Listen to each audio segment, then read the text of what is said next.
A man visits his brother from the Civil War and finds out he passed only a day before.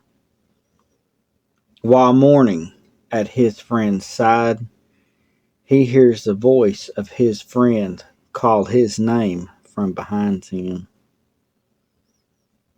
He turns to see the ghostly spirit of his friend standing there before him. This is a real true story from the late 1800s. Appalachia, the mountains are like no other. From its rigid terrain, beautiful wildlife, to the people that live their lives here, to the strange, unexplained stories that folks share. Join me while I share this amazing place, one story at a time.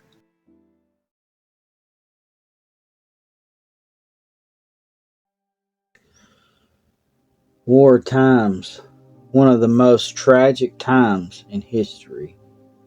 So many lose their lives. The Civil War was the bloodiest fighting to ever take place in the United States. The men who served fought valiantly and grew close to one another, forming a band of brothers. Lifelong friendships, closer than blood.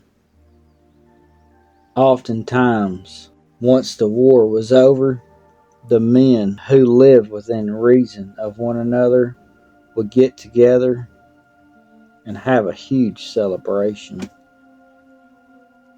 When they were not doing that, they would stop in from time to time to see about one another, ensuring all was okay.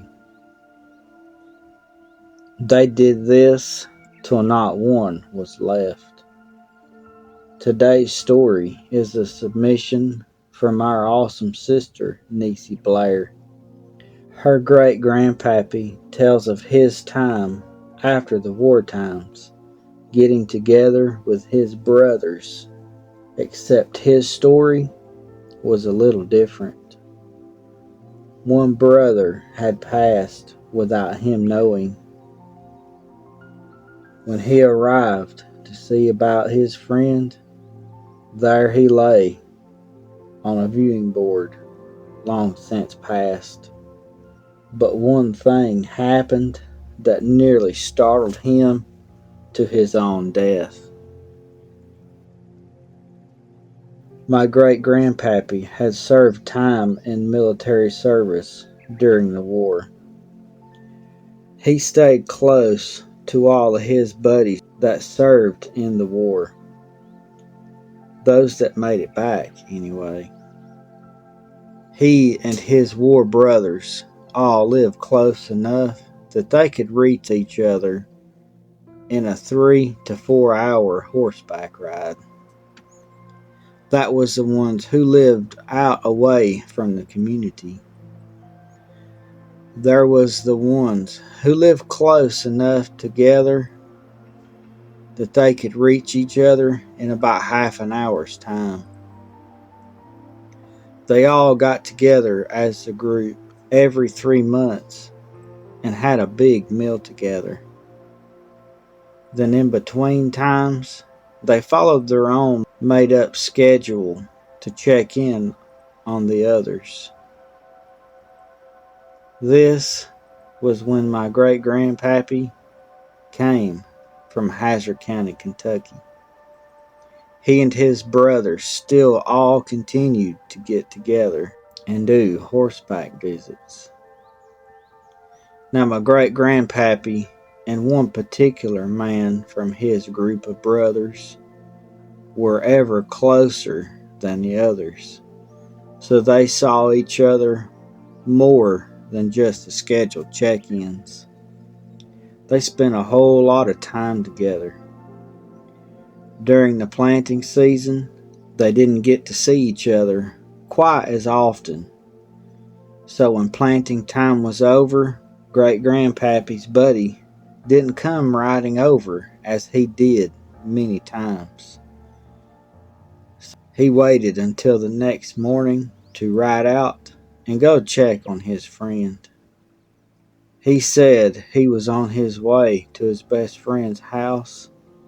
As he got closer and closer, he started meeting people on horseback. He knew there was something off. Something wasn't right. The more people he met, he knew they could only be coming from one place, his friend's house. He said he also felt something familiar about those he passed, one by one. He couldn't quite put his finger on it. He said, like it's on the very tip of his tongue, and still couldn't figure on it. He said when he turned to the path that led up to his friend's house, the last man he met coming from that way, as he and Great Grandpappy were passing each other, the man told Great Grandpappy to go on up. He's in the house. Grandpappy tipped his hat, said thank you. When he got to the house, he went in like he always did, many times before. And there lay his friend. He had passed away. Great Grandpappy knelt down, took off his old hat to pay respects. He opened his mouth to say a prayer. That's when he heard it. Marion? His name was called, and his heart stopped, and it felt like he was cold dead. He said that was the only way it might come close to how it felt. He said when he finally got his breath back and swallowed his heart back down, he slowly turned. And there sat the spirit of his friend. Great Grandpappy asked, Jed, just how are you here? And old Jed replied, I want it to be special if I passed away and you come to check on me. Great Grandpappy asked him again, Jed, you need to go on to the afterlife. And old Jed said, well, I will, Marion. Did you recognize the old troops? The ones of us that have moved on already. They were all here to welcome me home. And with that, old Jed just faded away and waved one final goodbye. Great Grandpappy loved his home, but he said he couldn't stay there in these parts. So he moved the whole kit and caboodle from there down to Greene County, Kentucky. He found them a nice farm with a house that needed a little work. Then they made it their home. He said he never understood why he saw what he saw at old Jed's, but it was enough to get him to move down the mountain a piece.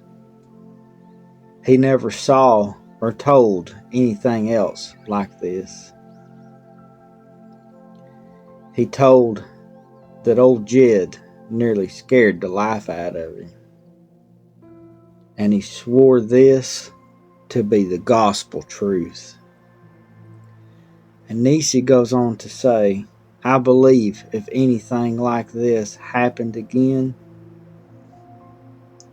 they might as well take me on. My old ticker wouldn't make it through. What a special story. You know, when you're in the terrible times of war and death is all around, the only thing you know to do is turn to your comrades, putting your life in their hands, trusting that they will get you through. And those who make it and survive and come back home, that is what makes them closer than blood. To know that they put their life in another man's hand and they put their life into his hands and both made it through. I really want to thank Niecy Blair for sending in this story. It's such a special story because not just anyone gets to see their best friend for one final time.